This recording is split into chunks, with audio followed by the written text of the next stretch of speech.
వీడియోస్లో స్టాక్ మార్కెట్లో ఇన్వెస్ట్ చేయడం వల్ల మనకొచ్చే లాభాలను, అలాగే స్టాక్ మార్కెట్లో లిస్ట్ అవడం వల్ల కంపెనీకి వచ్చే ప్రయోజనాలు ఏమిటి అని 2 రకాల ప్రయోజనాలు ఉన్నాయి కాబట్టి నేను నమ్ముతున్నాను అని చెప్పాను.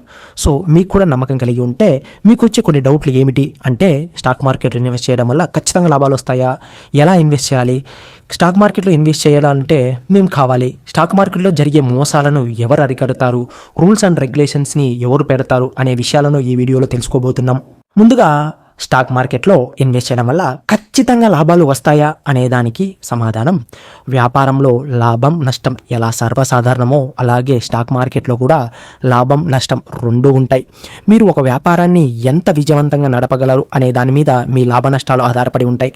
అలాగే స్టాక్ మార్కెట్ కూడా ఒక బిజినెస్ లాంటిదే, మీరు ఎలాంటి వాటిలో ఇన్వెస్ట్ చేస్తున్నారు అనే దాని మీద ఆధారపడి ఉంటుంది. ఖచ్చితంగా ప్రాఫిట్స్ వస్తాయని నేను చెప్పను, మరి ఎందుకు ఇన్వెస్ట్ చేయాలరా అని నువ్వు అడిగితే, ఎవరైతే అత్యాశకు పోకుండా పెన్నీ స్టాక్స్ అంటే రూపాయి ₹1 స్టాక్స్కి జోలికి పోకుండా, ముందుగా తెలుసుకోకుండా గుడ్డిగా ఇన్వెస్ట్ చేయకుండా ఎవరైతే ఉంటారో వాళ్ళు స్టాక్ మార్కెట్లో ఖచ్చితంగా ప్రాఫిట్స్ తీసుకుంటారు అనేది నా ప్రగాఢమైన నమ్మకం.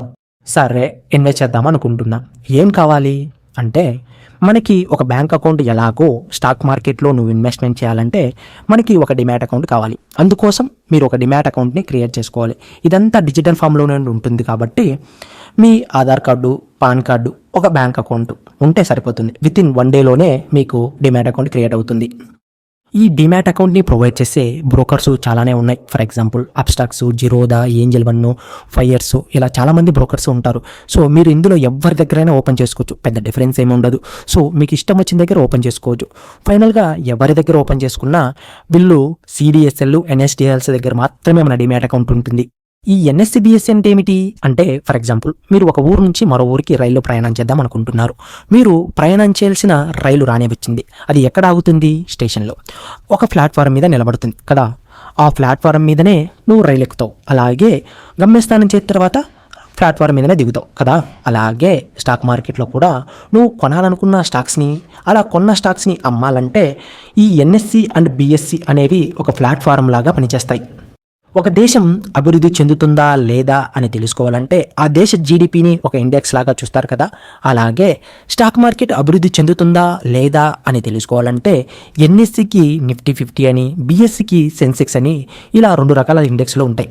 వీటిని బట్టి ఆ సంవత్సరంలో స్టాక్ మార్కెట్ పెరిగిందా లేదా అనేది తెలుసుకోవచ్చు. నెక్స్ట్, అసలు స్టాక్ మార్కెట్లో మోసాలు జరగవా? అలా జరిగితే వాళ్ళ మీద కఠిన చర్యలు తీసుకోవడానికి ఎవరున్నారు అంటే SEBI, security exchange board of India.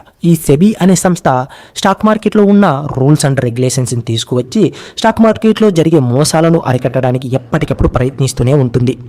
Video నచ్చితే తప్పకుండా లైక్ చేయండి. మరిన్ని వీడియోల కోసం సబ్స్క్రైబ్ చేసుకోండి. మీ ఫ్రెండ్స్ అండ్ ఫ్యామిలీకి ఉపయోగపడుతుంది అనుకుని తప్పకుండా షేర్ చేయండి. మరో వీడియోతో మళ్ళీ కలుద్దాం. Thank you for watching. Keep smiling.